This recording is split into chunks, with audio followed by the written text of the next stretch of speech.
Hello there, this is Krishna and I welcome you to physics Gyan Mukesh Nayak channel.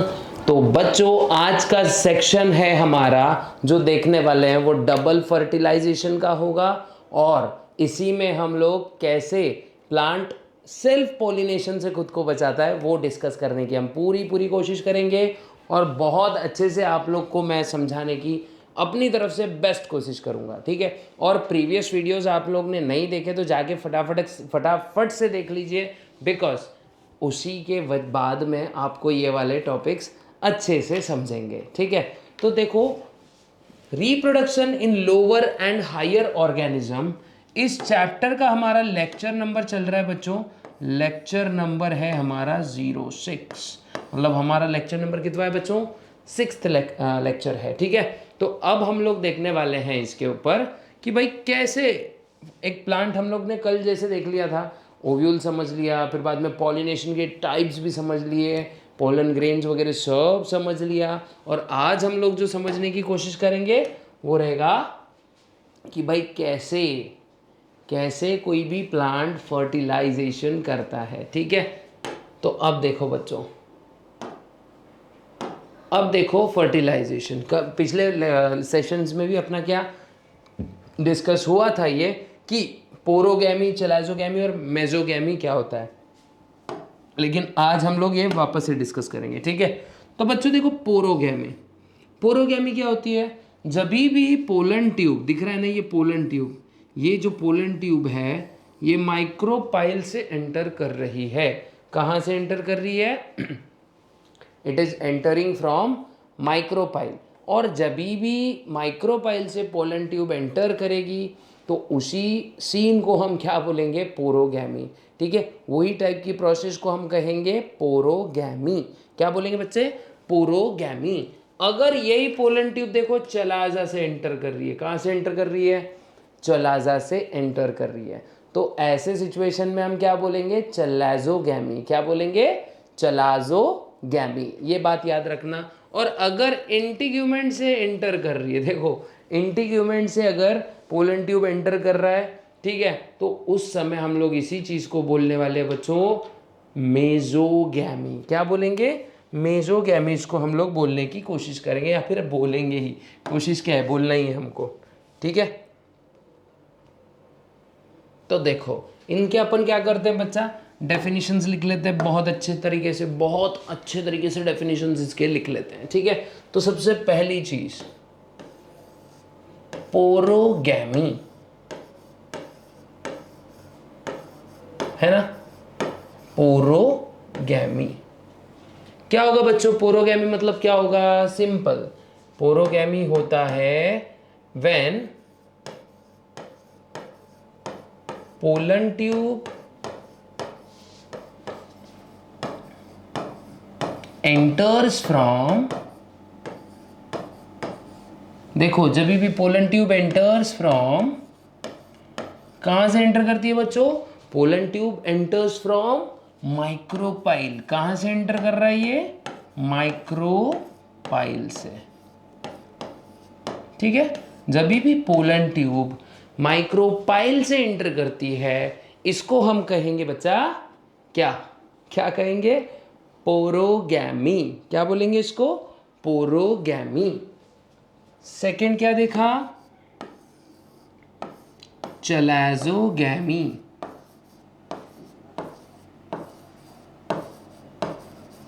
है ना? ये देखते हैं अभी, चलाजोगैमी। तो क्या होता है भाई चलाजोगैमी? When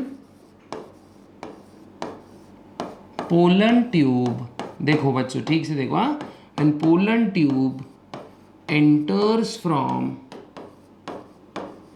when pollen tube enters from, when pollen tube enters from chalaza,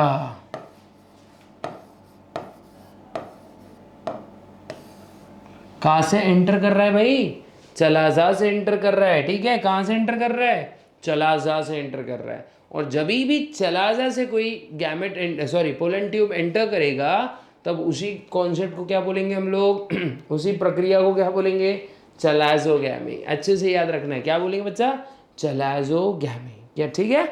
उसके बाद में थर्ड मेसोगैमी।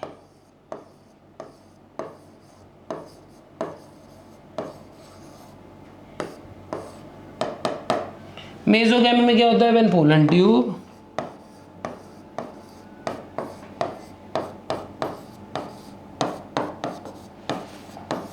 enters from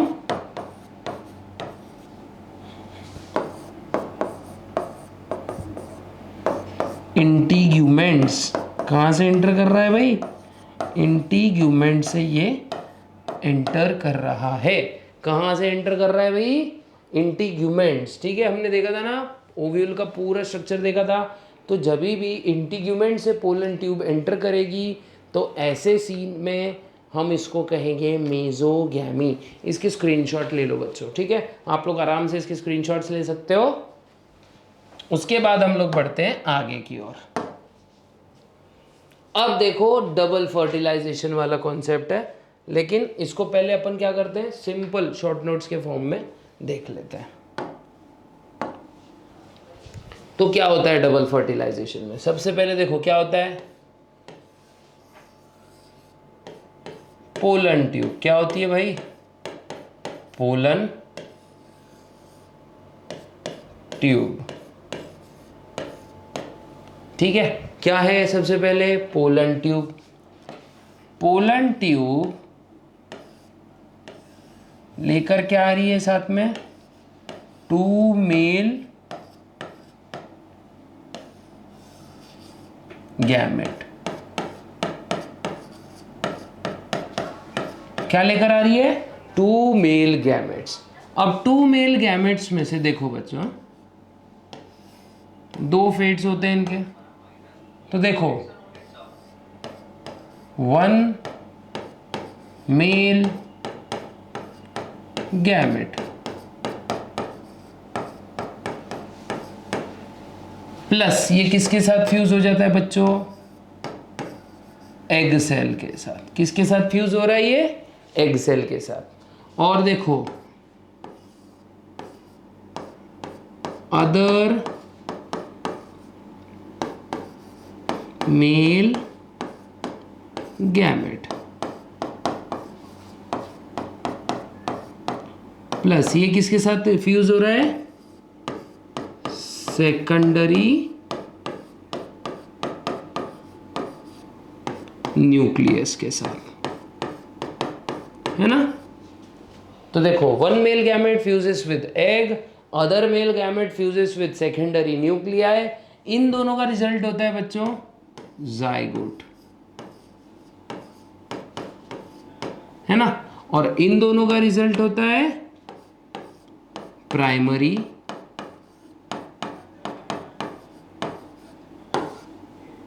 एंडोस्पर्म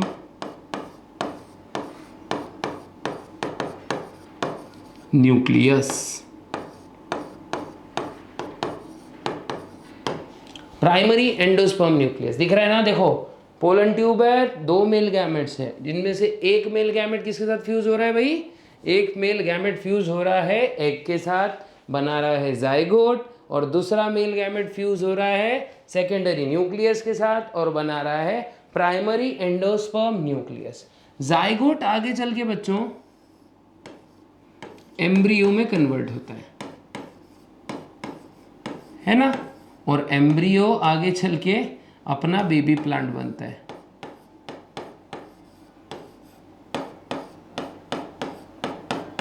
है ना। और जो अपना प्राइमरी एंडोस्पर्म न्यूक्लियस है, सिंपल ये आगे चल के एंडोस्पर्म बना देता है।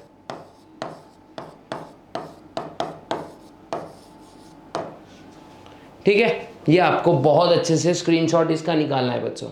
ठीक है, एकदम पूरा कॉन्सेप्ट है, सिंपल फ्लो चार्ट के फॉर्म में समझाया गया है। अगर ये अच्छे से देख लिया तो आप लोगों को बहुत मज़ा आने वाला है। मतलब पूरा का पूरा सिचुएशन आपको अच्छे से याद हो जाएगा कि कौन सी चीज़ कहाँ से क्या हो रहा है, कैसे जा रहा है। ठीक है, अब देखते हैं इसको। इसी को हम लोग क्या करते हैं, जैसे पीपीटी के पॉइंट्स के जरिए देखने की कोशिश करते हैं। देखो usually ovule through the micropyle it is termed as sporogamy, but देखो ये अपन ने अभी जस्ट देखा सिफोनोगैमी वगैरह क्या होता है। देखो सिफोनोगैमी याद रखो, as the non motile male gametes are carried through hollow pollen tube, it is known as siphonogamy that ensures fertilization to takes place. तो सिफोनोगैमी एक चीज याद रखो बच्चों कि भाई जब भी मेल गैमेट्स कौन कैरी कर रहा है, हॉलो पोलन ट्यूब कैरी कर रही है, ठीक है। तो हॉलो पोलन ट्यूब जब ये चीजें कैरी करेगी तो ये मेल गैमेट्स क्या हो रहे हैं, यहाँ पे एक श्योरिटी के साथ में पोलन ट्यूब के साथ में आ रहे हैं, ठीक है। और फर्टिलाइजेशन की श्योरिटी क्या हो रही है, बढ़ जा रही है, मतलब इंश्योर हो रहा है ना वहाँ पे कि नहीं भाई होगा फर्टिलाइजेशन, अब होगा ही होगा, ठीक है। तो इसी प्रोसेस को हम सिफोनोगैमी बोलते हैं। और सिनगैमी भी देखो, syngamy and triple fusion are two events of the sexual reproduction. अब क्या रहते हैं सिनगैमी वगैरह, जस्ट मैं बता चुका हूँ, जब आपको और अभी समझेगा आगे। तो अभी देखो बच्चों, यहाँ पे आपको एक सस्ता सा डायग्राम दिखेगा, टेक्स्ट बुक का डायग्राम है, ठीक है। तो अब देखो सिनगैमी क्या होता है, सिंपल है भाई। Syngamy is the fusion of haploid male gamete with haploid female gamete to produce diploid zygote, whereas triple fusion secondary haploid male gamete fuses with haploid male gamete fuses with diploid secondary nucleus to form primary endosperm nucleus that develops into triploid endosperm। Just अभी ही मैंने ये चीजें बताई, ठीक है, अच्छे से याद रखो। तो हाँ, हमने देखा प्रीवियस जितना भी डबल फर्टिलाइजेशन के इवेंट्स वगैरह थे ये हम लोग ने पूरे देखे। अब इसको कैसे एक प्रॉपर तरीके से लिखा जाए, ये बहुत ज़्यादा इंपॉर्टेंट चीज़ होती है बच्चों, क्योंकि मार्क्स आते हैं लिखने से ना कि समझने से। समझ में आ गया तो चलो ठीक है, बहुत अच्छी बात है, लेकिन आपको मार्क्स भी कब मिलेंगे, जब आप प्रॉपर शॉर्ट नोट के फॉर्म में उसको लिखोगे या एक्सप्लेनेशन उसका अच्छा रहेगा। और बायो में याद रखो बच्चों, जहाँ पे कभी कभी क्या होता है, डायग्राम पूछा नहीं होता है लेकिन स्टिल हमको कभी कभी ड्रॉ करना पड़ता है, तो डबल फर्टिलाइजेशन उसमें उन मीन्स कुछ कॉन्सेप्ट्स में से एक है जिनके डायग्राम्स आपको बिना पूछे भी बनाने पड़ेंगे, ठीक है। जैसे ओव्यूल एक्सप्लेन कर रहे हो, आपको डायग्राम अपने आप बनाना ही है, ठीक है। तो डायग्राम्स इसीलिए इंपॉर्टेंट है कि ये मार्क्स की श्योरिटी आपकी बहुत अच्छी बढ़ा देंगे, ठीक है। और मतलब लगता है ना यार, नहीं बच्चे ने पढ़ाई करा है, बच्चे ने अच्छा कुछ पढ़ा है, इसीलिए ये डायग्राम्स आपके लिए बहुत ज़्यादा इंपॉर्टेंट रहते हैं बच्चों, ठीक है। तो डायग्राम्स बनाना ना भूलें, ठीक है। अब देखो zygote develops into embryo, syngamy is a type of generative fertilisation whereas triple fusion is a type of vegetative fertilisation, ठीक है। ये अच्छे से याद रखो, ये एमसीक्यू पॉइंट्स में आ जाता है, ठीक है भाई। ये सिनगैमी क्या is a type of generative fertilisation, मतलब इससे क्या होने वाला है, नया ऑर्गेनिज्म जनरेट होने वाला है। वेजिटेटिव फर्टिलाइजेशन ट्रिपल फ्यूजन है, here both male gamete participates in fertilization and therefore it is described as double fertilization। अच्छे से याद रखो, ये क्या है भैया, डबल फर्टिलाइजेशन, तो अच्छे से याद रखना है, ठीक है। क्या लिखेंगे सबसे पहले देखो, ये अपना क्या है, देखो ये पोलन ग्रेन आया, ये पोलन ग्रेन पोलन ट्यूब के जरिए नीचे लगाया, दिख रहा है ना, ये ओव्यूल के अंदर उसने एंटर किया।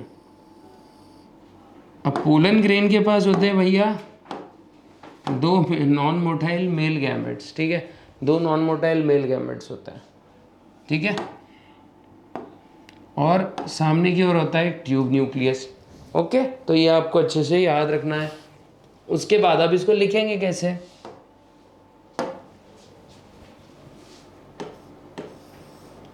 पोलन ग्रेन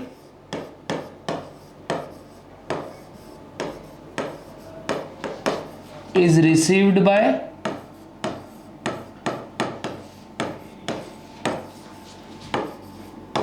कौन रिसीव कर रहा है बच्चों इसको, received by stigma,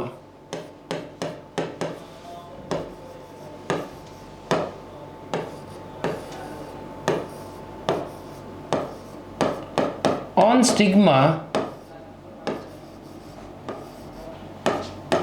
it absorbs, देखो कैसे लिखेंगे पूरा इसको, it absorbs sugary fluid,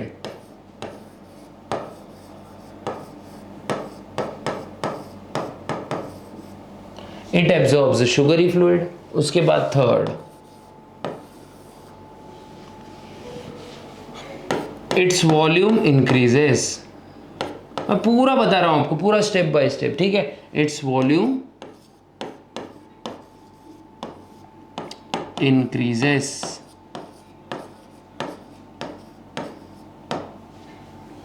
hence उसका वॉल्यूम बढ़ने की वजह से क्या होगा, अब पोलन इंटाइन है वो एक्साइन पे प्रेशर लगाएगा, लेकिन अपने को पता है एक्साइन पे पोर्स होते हैं छोटे छोटे, जहां से पोलन ट्यूब बाहर को आती है, ठीक है। ये अच्छे से याद रखना है। फिर बाद में देखो fourth, hence pollen tube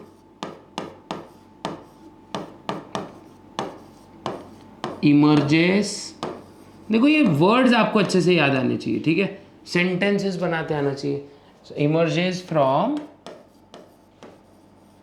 biology यही है, ठीक है। इट इमर्जेस फ्रॉम जर्म पोर। कहां से इमर्ज कर रहे हैं भाई, जर्म पोर से, है ना। फिर फिफ्थ हम क्या देख रहे हैं अभी, फिफ्थ देखो, जर्म पोर से एक बार वो इमर्ज हो गए, फिर उसके बाद में क्या होगा, पोलन ट्यूब जो है, देखो pollen tube travels along the style, मतलब स्टाइल से गुजरेगी पोलन ट्यूब, ठीक है। जो स्टाइल होता है वो लंबा सा ट्यूब दिख रहा है ना आपको, ये वाला देखो, यहाँ से लेके यहाँ तक जो जा रहा है, देखो दिख रहा है ना, लंबा सा ट्यूब, ये स्टाइल होगा, ठीक है। Pollen tube travels across the style. फिर सिक्स्थ पॉइंट क्या आएगा हमारा, पोलन ट्यूब में क्या रहता है वो भी तो बताना पड़ेगा ना। In pollen tube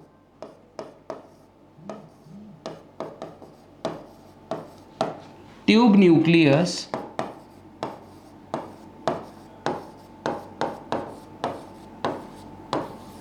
and two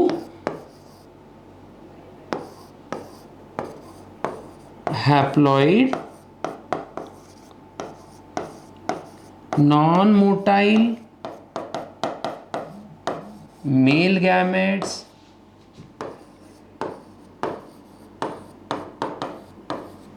are present.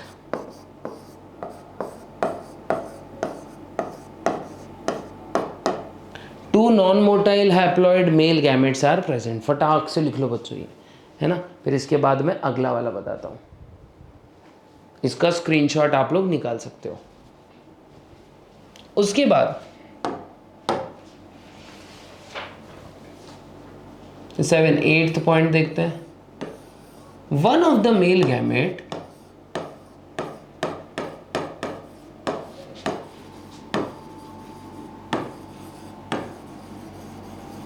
देखो, one of the male gamete fuses with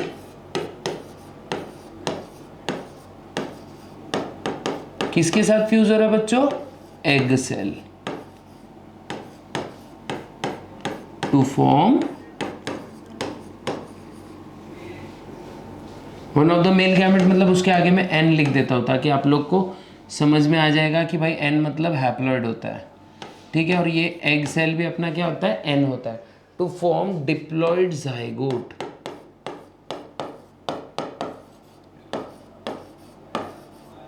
इसके आगे लिखने की जरूरत नहीं क्योंकि हमने पहले ही डिप्लॉइड लिख दिया, ठीक है। उसके बाद 9th, this process is called as, देखो पॉइंट्स कितने अच्छे से बनते हैं।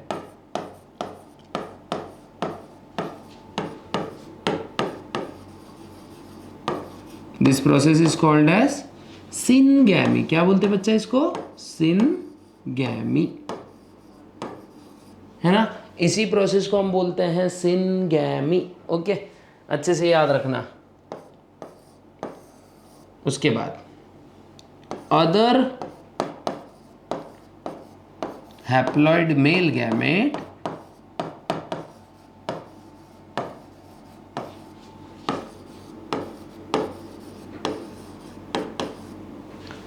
fuses with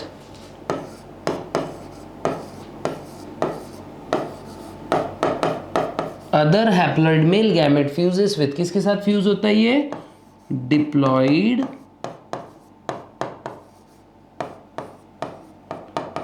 primary endosperm nucleus.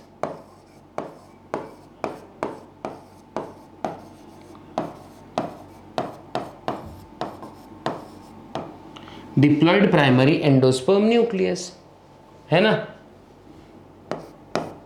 फिर नेक्स्ट पॉइंट बनेगा this results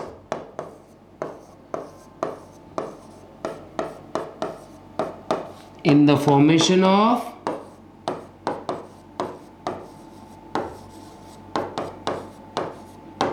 this results in the formation of, क्या बनता है भाई, ट्रिप्लॉइड प्राइमरी एंडोस्पर्म न्यूक्लियस। क्या बनता है, 3N मीन्स क्या होता है भाई, ट्रिप्लॉइड प्राइमरी एंडोस्पर्म न्यूक्लियस। इसका भी बच्चों स्क्रीनशॉट ले सकते हो। देखो पूरा डबल फर्टिलाइजेशन एकदम डिटेल्ड है, एकदम डिटेल्ड, ठीक है। अब इस प्रोसेस को क्या बोला जाता है, 11th पॉइंट हो गया। अभी देखते हैं 12th पॉइंट अपना, ठीक है। 12th पॉइंट क्या आएगा, कैसे मार्क्स नहीं मिलेंगे आपको किसी की चीज़ के, अगर आप 12 पॉइंट्स लिखते हो और आप लोग को मार्क्स नहीं रहते हैं, तो मतलब ये तो गजब बेकार सा किस्सा हो जाएगा आप लोग के साथ, लेकिन ऐसा होता नहीं है, ठीक है। तो देखो primary endosperm nucleus forms endosperm, है ना। और फिर 13th पॉइंट ऐसा आएगा, this process is called as, this is called as triple fusion. क्या बोलते हैं बच्चे इसको, triple fusion. This is called as triple fusion, मतलब fusion of haploid male gamete with, किसके साथ फ्यूज हो रहा है, वो जल्दी बताओ किसके साथ फ्यूज हो रहा है, fusion of haploid male gamete with diploid polar nuclei या सेकेंडरी न्यूक्लियस, ठीक है, जो कि डिप्लॉयड होता है। और इसको हम ट्रिपल फ्यूजन कहते हैं। क्या कहते हैं भाई, ट्रिपल फ्यूजन बोलते हैं, ठीक है। आपको ठीक से ये अच्छे से समझ गया रहेगा। उसके बाद देखो इसको अब डबल फर्टिलाइजेशन क्यों बोलते हैं बच्चों, double fertilisation, why we are telling this as a double fertilisation. So as 2 times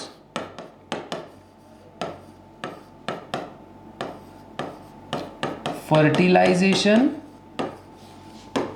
as 2 time fertilization takes place,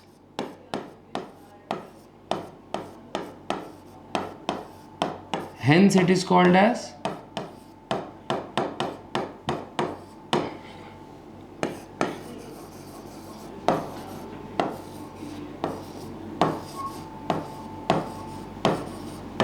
double fertilisation.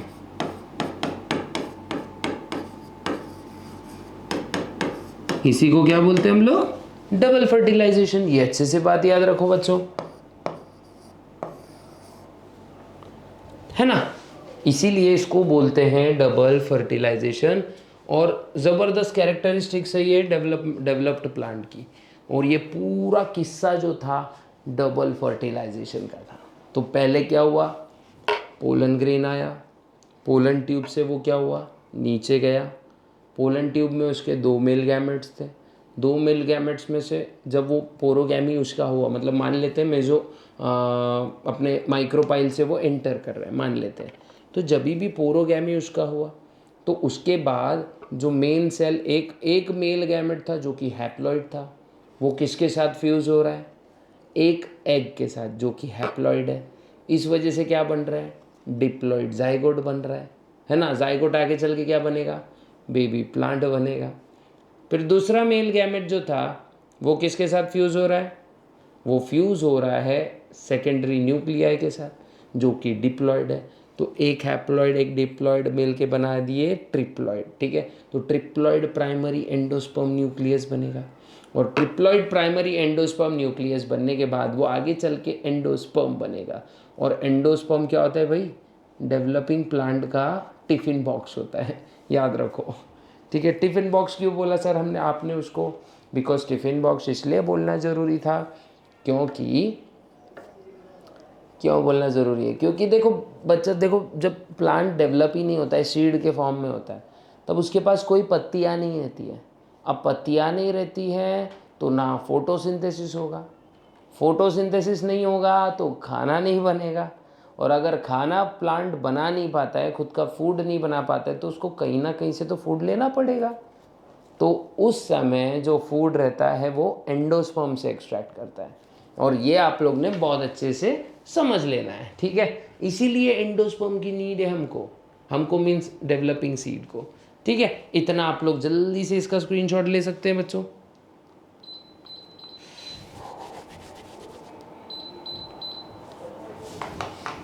समझ गया यहां तक? तो अब बढ़ते हैं आगे की ओर, ठीक है। तो ये शायद आई थिंक सो आपको बहुत अच्छे से समझ में आ गया रहेगा। अब देखते हैं आउट ब्रीडिंग डिवाइसेस। अब प्लांट को क्या करना है, जैसे पता है क्या, एवोल्यूशन को अगर प्लांट चाहता है, मतलब एवोल्यूशन होना ज़रूरी है, तो प्लांट को सबसे पहले ना सेल्फ पॉलिनेशन से बचना पड़ेगा। अब सेल्फ पॉलिनेशन से बचने के लिए प्लांट ना कुछ अलग अलग हथकंडे अपनाते रहता है, ठीक है। सेल्फ पॉलिनेशन से बचने के लिए प्लांट छोटे छोटे से हथकंडे अपनाते रहता है, और इन्हीं हथकंडों को हम लोग कॉन्ट्रीवेंसिस बोलते हैं या फिर आउटब्रीडिंग डिवाइसेस बोलते हैं। कि भाई कुछ भी करके पॉलिनेशन, क्रॉस पॉलिनेशन होना चाहिए ताकि उनकी वैरायटी डेवलप हो। क्या हो? वैरायटी डेवलप हो, ठीक है। तो क्रॉस ब्रीडिंग के लिए सबसे पहले to promote cross pollination and increase genetic diversity, important यही है। उनको जेनेटिक डाइवर्सिटी चाहिए। डाइवर्सिटी मतलब उनको ग्रेटर वेरिएशंस चाहिए रहेंगे ना। अगर उनको इवॉल्व करना है तो उनको ग्रेटर वेरिएशंस ज़रूरी है। इवॉल्व करने के लिए बहुत ज़्यादा वेरिएशन ज़रूरी है, और जैसे variations generation by generation accumulate होते हैं वैसे ही आती है जेनेटिक डाइवर्सिटी, ठीक है। ये आपको अच्छे से पता रहना चाहिए, क्योंकि देखो जब तक चेंज कब तक नहीं आएगा, जब तक हमारे अंदर कुछ बदलाव नहीं आएंगे। और जब हमारे अंदर एक बार बदलाव आ गए तो फिर आता है ज़बरदस्त तरीके का चेंज, और उसी चेंज को हम एवोल्यूशन के नाम से जानते हैं ना, जो कि छोटा छोटा छोटा, ऐसा बोलते हैं ना कि drop by drop makes the crop, या फिर ऐसा बोलेंगे drop by drop makes the ocean, not drop by drop makes the crop, drop by drop makes the ocean, है ना। तो ऐसे ही छोटे छोटे वेरिएशंस कई सालों तक जमा होते रहते हैं, जमा होते रहते हैं, और फिर दिखाई पड़ता है एक बड़ा सा एवोल्यूशन, है ना। कितना अच्छा लगता है ना हम लोग को भी अपने आँखों से ये सब चीज़ें देखने को मिलती तो।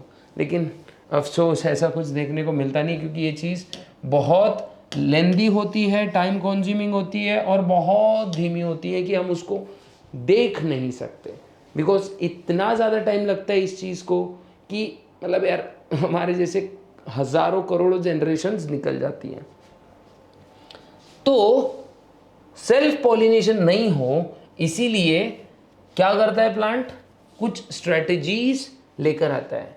तो देखो अब देखो कंटिन्यू अगर सेल्फ पॉलिनेशन होगा, इस वजह से इनब्रीडिंग डिप्रेशन आता है, मतलब नस्ल कमज़ोर होती है बच्चों। क्या होता है? नस्ल कमज़ोर होती है। अगर बोलते हैं ना सेल्फ पॉलिनेशन ही होता तो नस्लें कमज़ोर हो जाती हैं, बिकॉज जेनेटिक डाइवर्सिटीज़ नहीं आती है। देखो जेनेटिक डाइवर्सिटीज़ में क्या होता है पता है क्या, जब भी जेनेटिक डाइवर्सिटीज़ आती है किसी भी ऑर्गेनिज्म में, तो उस समय कौन सी डिजीजेस वहाँ पे है, तो इसको अडेप्ट करने के लिए प्लांट को ज़्यादा प्रॉब्लम्स नहीं आती है ना। जो भी डिजीजेस हैं, जो भी एनवायरमेंटल कंडीशंस हैं, लेकिन अगर डीएनए वही रहेगा तो उसमें वेरिएशन नहीं आएगा, और अगर वेरिएशन नहीं आएगा तो समय के अकॉर्डिंगली वो चेंजेस को अडेप्ट नहीं होगा ना स्पीशी। तो वेरिएशन आना इसलिए भी बहुत ज़्यादा ज़रूरी होता है।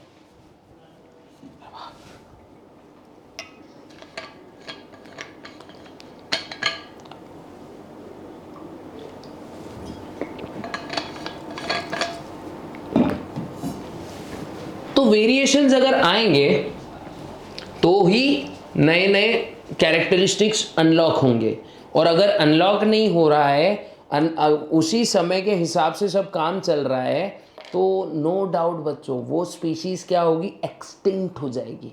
देखो डार्विन बाबा ने भी बहुत अच्छे से बोला है, जो फिट है वो हिट है, ठीक है। एक बात याद रखो, फिट है बॉस, नहीं तो जो फिट है वो हिट है।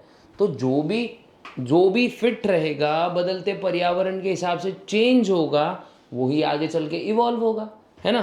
थोड़ा सा इवोल्यूशन में जा रहे हैं हम लोग, लेकिन ये 16 आने सच है। अगर आप लोग चेंज नहीं होंगे तो देखो हम लोग एक्सटिंक्ट हो जाएंगे। अगर आज अपन अपनी हैबिट्स चेंज नहीं करते, मान लेते हैं नहीं हम लोग पढ़ाई नहीं करेंगे, ठीक है, तो क्या होगा, हम लोग एक्सटिंक्ट हो जाएंगे ना, मेन रेस से हम लोग क्या हो जाएंगे, एक्सटिंक्ट हो जाएंगे। तो वैसे ही यहाँ पे भी काम होता है। तो इसीलिए जो इनब्रीडिंग डिप्रेशन नहीं आना, इनब्रीडिंग डिप्रेशंस नहीं आने चाहिए। दैट्स वाई प्लांट्स कुछ हथकंडे अपनाएगा और वही हथकंडे हम लोग एक एक करके देखने वाले हैं, ठीक है। अब देखो बच्चा, सबसे पहले डाइकोगैमी, क्या क्या बोलते हैं इसको, यही हथकंडों को क्या बोलेंगे अपन लोग, देखो फर्स्ट इसमें डाइकोगैमी क्या है बच्चा, dichogamy. In this device anther and stigma mature at different times in a bisexual flower so as to prevent self pollination। मान लो एक फ्लावर है, फ्लावर के अंदर दोनों पार्ट्स अवेलेबल है, लेकिन अगर एंथर पहले मैच्योर हो रहा है तो स्टिग्मा वहाँ पे मैच्योर्ड ही नहीं होगा। अगर वो मैच्योर्ड ही नहीं होगा तो फर्टिलाइजेशन कहाँ से होगा, भले पॉलिनेशन अगर हो भी गया स्टिल वहाँ फर्टिलाइजेशन नहीं होगा। तो जो फ्लावर है उसको लास्ट में तंग आके अपना पोलन ग्रेन बाहर ही रिलीज करना है, ठीक है, क्योंकि वहाँ के वहाँ तो उसके पोलन वेस्ट होंगे, मतलब ऐसा नहीं प्लांट ऐसा लेके फेंकते रहेगा कहीं पे भी, नहीं, एजेंट्स होंगे लेकर जाएंगे एक जगह से दूसरी जगह पोलन ग्रेन को। तो देखो इसमें दो टाइप्स होते हैं, ठीक है। सबसे पहले तो आता है प्रोटैंड्री। देखो बच्चों जब भी एंड्री या गाइनी आ गया ना, एंड्री मीन्स मेल से रिलेटेड होता है और गाइनी मीन्स फीमेल से रिलेटेड होता है, ये याद रख लेना, ठीक है। तो प्रोटैंड्री में क्या होता है, एंड्रोशियम मैच्योर्स अर्लियर, मतलब एंड्रोशियम जल्दी से मैच्योर हो जाता है और गाइनोशियम लेट मैच्योर होता है। जैसे फॉर एग्जांपल सनफ्लावर है ना, फिर उसके बाद में प्रोटोगाइनी, इसमें गाइनोशियम जल्दी से मैच्योर हो जाएगा, जैसे ग्लोरियोजा है ना, ग्लोरियोजा एक मतलब प्लांट का नाम है, यहाँ पे एग्जाम्पल ही एग्जाम्पल्स याद रखो मैंने, ठीक है, एग्जाम्पल्स याद रखो। तो प्रोटेंड्री कहाँ होता है, सनफ्लावर में, प्रोटोगाइनी कहाँ होता है, अपने ग्लोरियोजा में, ठीक है। तो याद रखना ये बात, ठीक है। डाइकोगैमी हमने देखा, उसके बाद प्रीपोटेंसी, पोलन ग्रेन्स, देखो क्या होता है, देखो pollen grains of other flowers germinate rapidly over the stigma then pollen grains of the same flower. जैसे फॉर एग्जांपल यहाँ पे क्या होता है पता है क्या, मीन्स बहुत ज़्यादा कंपटीशन लग जाती है, कौन फर्टिलाइज करेगा कौन फर्टिलाइज करेगा, तो दूसरे पोलन ग्रेन जल्दी से जर्मिनेट हो जाते हैं और फटाक से मेल गैमेट्स रिलीज कर देंगे। लेकिन अगर सेम फ्लावर का पोलन ग्रेन अगर उस पर जाता है तो वो जल्दी से जर्मिनेट होगा। तो ये तो यही बात हो गई ना, घर की मुर्गी दाल बराबर, इस हिसाब से काम हो गया ये, है ना। तो जैसे इसका एग्जाम्पल क्या है बच्चा, एप्पल, एप्पल के फ्लावर्स में ऐसा ही होता। देखो दो चीज़ें देख ली हमने, एक डाइकोगैमी और एक प्रीपोटेंसी, ठीक है, याद रखना बच्चों, डाइकोगैमी प्रीपोटेंसी। डाइकोगैमी में क्या होता है, डाइकोगैमी में जो मेल फीमेल पार्ट्स है वो अलग अलग टाइम पे क्या होता है, मैच्योर होता है, ठीक है। जैसे अगर प्रोटैंड्री बोलेंगे तो प्रोटैंड्री में क्या होता है, फीमेल पार्ट मेल पार्ट जल्दी से मैच्योर हो जाता है, फीमेल पार्ट लेट मैच्योर होता है, एग्जाम्पल सनफ्लावर, ठीक है। और प्रोटोगाइनी में क्या होता है, फीमेल पार्ट जो है ये जल्दी मैच्योर होता है, जैसे gynoecium matures earlier as compare to androecium, and that's why इसका एग्जाम्पल हम ले सकते हैं ग्लोरियोसा, ठीक है। प्रीपोटेंसी में क्या होता है भाई, बाहर के पोलन ग्रेन जल्दी जर्मिनेट होंगे, सेल्फ पोलन ग्रेन्स जर्मिनेट नहीं होंगे, जल्दी से तो नहीं होंगे, इस वजह से सेल्फ पॉलिनेशन टल जाता है, ठीक है। एग्जाम्पल इसका एप्पल है। हेटेरोस्टाइली देखो, इन सम प्लांट्स, हेटेरोस्टाइली या फिर मैं हेटेरोमॉर्फी बोलेंगे, इन सम प्लांट्स, जैसे देखो प्राइम्यूला, जैसे प्राइमरोज हो गया, देर आर टू और three forms of flowers in which stigmas and anthers are placed at different levels, ठीक है, स्टिग्मा एंड एंथर अलग अलग लेवल्स पे होते हैं। This prevents the pollen grains from reaching stigma and pollinating in heteromorphic flowers. Pollen grains are produced from anther.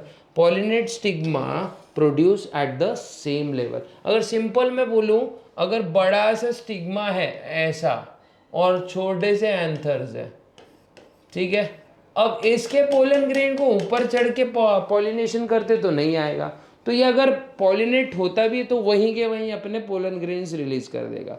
अब in case अगर कोई कीड़ा वीड़ा आता है वहाँ पे और वहाँ से पोलन ग्रेन्स उठाता है तो क्या होगा, पोलन ग्रेन्स तो क्रॉस पॉलिनेशन होने वाला है, ठीक है। तो ये बात अच्छे से याद रखो।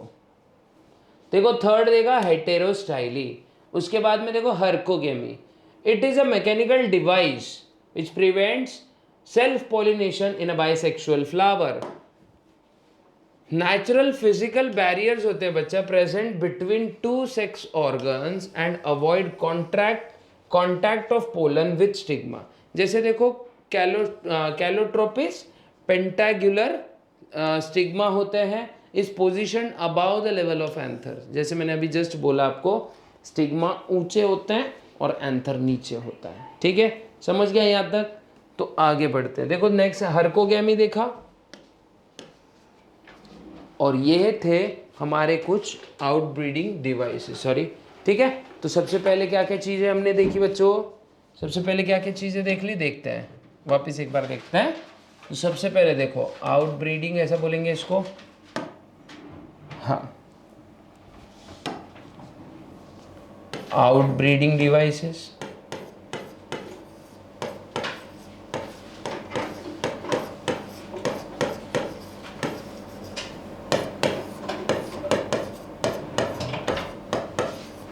आउटब्रीडिंग डिवाइसेस में हमने क्या क्या देखा, सबसे पहले डाइकोगैमी,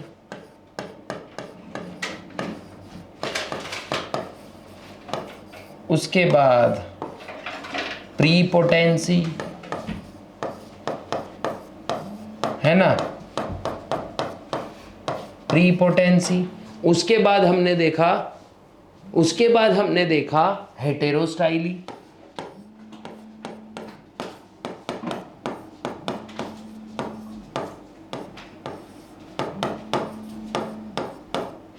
उसके बाद देखा हर्कोगेमी।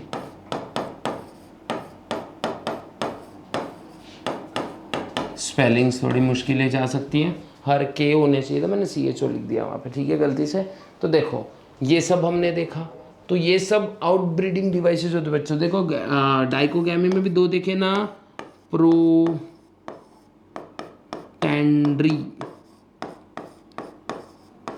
और दूसरा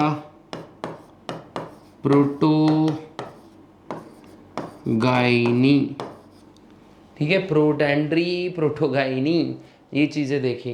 और इसके पहले क्या देखा था बच्चों हमने, इसके पहले क्या देखा था, इसके पहले हमने देखा था डबल फर्टिलाइजेशन। क्या देखा था, डबल फर्टिलाइजेशन। तो इसका भी एक फ्लो चार्ट ले लेते हैं लास्ट में, ठीक है ना, मतलब दोनों कॉन्सेप्ट बहुत अच्छे से हो जाएंगे फिर अपने।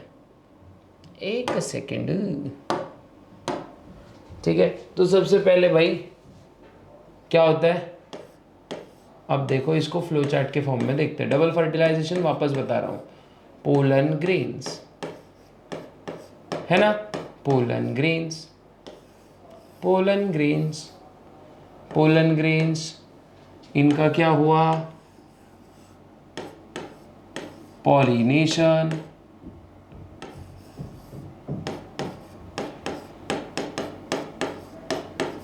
है ना, पॉलिनेशन हो गया। पॉलिनेशन होने के बाद वो कहाँ पे गए, स्टिग्मा में, स्टिग्मा ने उसको रिसीव किया, है ना, स्टिग्मा ने उसको रिसीव किया। स्टिग्मा के बाद उनका क्या होगा, जर्मिनेशन,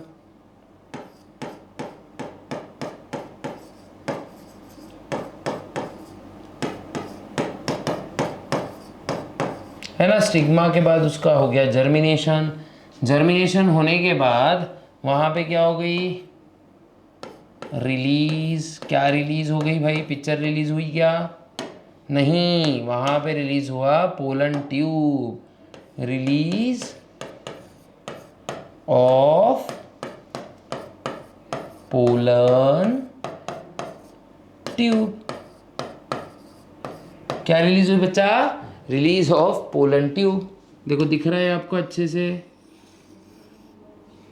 पोलन ट्यूब रिलीज हो गई। पोलन ट्यूब में क्या था?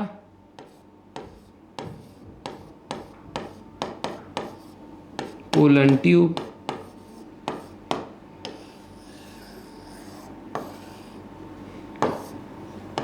पोलन ट्यूब में था बच्चों ट्यूब न्यूक्लियस,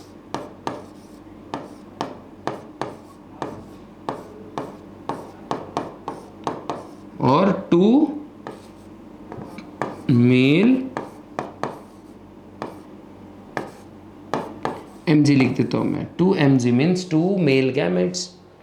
अब 2 मेल गैमेट्स में से बच्चों एक, वो देखो 1 मेल गैमेट जो कि कैसा है? हैप्लॉइड है। 1 मेल गैमेट, 1 मेल गैमेट किसके साथ फ्यूज हो रहा है बच्चा? 1 male gamete fuses with egg. इसका रिजल्ट होता है डिप्लॉइड जाइगोट, है ना। उसके बाद other male gamete fuses with triploid primary endosperm nucleus. देखो बहुत इजी है ये, पूरा फ्लो चार्ट भी हो गया तो आपको पूरा प्रोसेस अच्छे से आ जाएगा। और फिर उसके बाद में ये क्या बनता है आगे चल के? एंडोस्पर्म।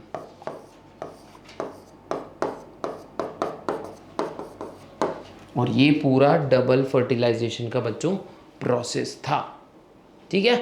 अब इसमें एक चीज देखते हैं बच्चों, एंडोस्पर्म के बारे में हम लोग को देखना है, ठीक है। एंडोस्पर्म क्या होता है, मतलब ज्यादा डेप्थ में नहीं देखेंगे, पहले ओवरव्यू देख लेंगे इसका।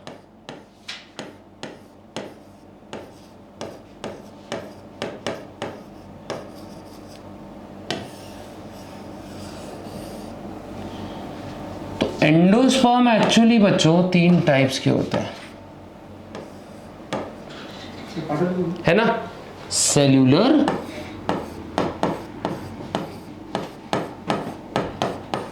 Cellular endosperm,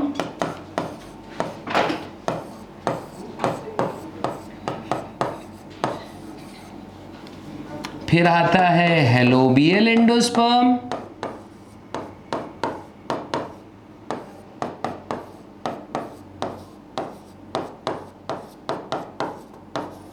cellular endosperm, helobial endosperm, और लास्ट में ना न्यूक्लियर एंडोस्पर्म। क्या भाई?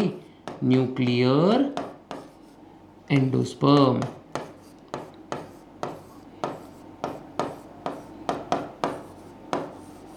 है ना। ये 3 टाइप के बच्चों एंडोस्पर्म्स होते हैं जिनके ऊपर हम लोग कुछ डिस्कस करेंगे, लेकिन उसके पहले आपको ये 3 टाइप्स अच्छे से समझना भी जरूरी है कि नहीं? ये 3 टाइप्स भी आपको बहुत अच्छे से समझना ज़रूरी होता है बच्चों, ठीक है। अब देखते हैं जो हमारा जो 3 एंडोस्पर्म्स थे, ओके, तो इनके बारे में हम लोग जानकारी लेने की कोशिश करते हैं। अब इतना आप क्या कर सकते हो, इसका भी आप क्या कर सकते हो, तगड़ी तरीके से स्क्रीनशॉट ले सकते हो। भाई जो जो लिखा रहा हूँ देखो, अभी बता दे रहा हूँ, बहुत इम्पोर्टेंट है, ओके, बहुत ज़्यादा इम्पोर्टेंट है और आपको मार्क्स मिलने ही वाले हैं इसकी वजह से। ये बात आप याद रखो, आपको बहुत अच्छे मार्क्स मिलने वाले हैं, बहुत अच्छे मतलब एकदम तगड़े वाले मार्क्स। आपको बिल्कुल भी जाएगा नहीं, नुकसान नहीं होगा।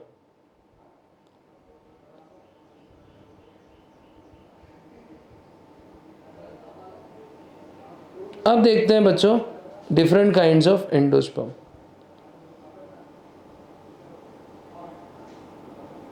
तो सबसे पहला है न्यूक्लियर टाइप ऑफ एंडोस्पर्म। क्या है बच्चों? Nuclear endosperm. सबसे पहला ये देखेंगे, फिर बाद में हेलोबियल ये देखेंगे। देखो दोनों भी उल्टा सीधा भी देखा तो चलेगा, लेकिन क्या है, अपने को टेक्स्ट बुक के अनुसार जाना है, ठीक है। तो ये देखते हैं, ये अगर आपने स्क्रीनशॉट ले लिया तो इसको टाटा बाय बाय करेंगे, ठीक है। तो अब देखते हैं बच्चों क्या, न्यूक्लियर फर्स्ट,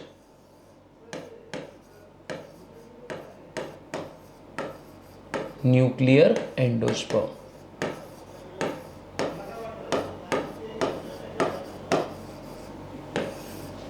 न्यूक्लियर एंडोस्पर्म देखते हैं बच्चों। अब न्यूक्लियर एंडोस्पर्म में नाम में ही है इसके, न्यूक्लियस डिवाइड हो जाएगा, एक सेल से बहुत सारे न्यूक्लियस बनेंगे और फिर वो न्यूक्लियस एंडोस्पर्म में कन्वर्ट हो जाएगा। इस टाइप का एंडोस्पर्म बच्चों आपको, हाँ एक सेकेंड, ठीक है, इसका डायग्राम बना लेते हैं पहले, ठीक है। तो देखो बच्चों, ये एंडोस्पर्म कुछ ऐसा दिखेगा, ये एंडोस्पर्म है, ओके। अभी बना नहीं है पूरा, अब बन रहा है। हाँ पहले क्या देखो, ये इसका न्यूक्लियस वगैरह बना लेते हैं अपन लोग अच्छे से, ठीक है। और इसके अंदर पूरा न्यूक्लियर डिवीजन हो जाएगा इसका।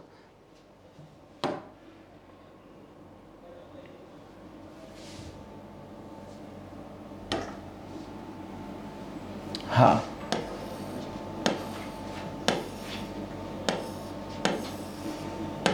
देखो बच्चों,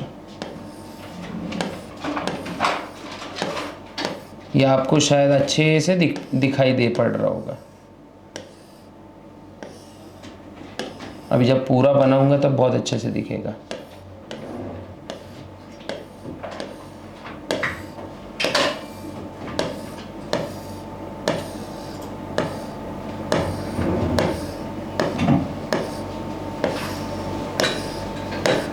ये पूरा न्यूक्लियर एंडोस्पर्म है बच्चों, ठीक है। और इसके अंदर इसके न्यूक्लियस बना देंगे अपन, है ना, येलो कलर से पूरे न्यूक्लियस बना देते हैं ताकि आपको डायग्राम बहुत अच्छे से आइसोलेट होके दिखे।